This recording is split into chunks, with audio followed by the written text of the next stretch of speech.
ఇప్పుడు తీసుకుంటే 10,000 వస్తుంది రైతు బంధు. కాంగ్రెస్ అధికారంలోకి వస్తే 15,000 వస్తుంది. ఇప్పుడు పెన్షన్ తీసుకుంటే 2,000 వస్తుంది. కానీ ఒక్క నెల వాయిదా పడ్డదంటే వచ్చే నెల మేము 4,000 ఇస్తాం. కౌలు రైతులకు కూడా ఏడాదికి ఎకరాకు 15,000. ఆడబిడ్డల ఖాతాలో 2,500 రూపాయలు ప్రతి నెల.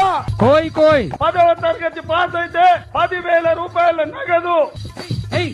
ఈ రోజు 1,00,000 రూపాయలే వస్తున్నాయి.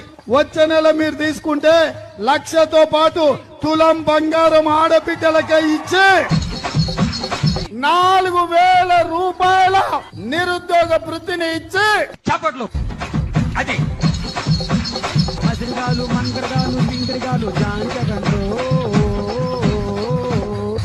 బండి బందూరే భయ్య బండి బందూరే గుడిని జమారే భయ్య భజన జమారే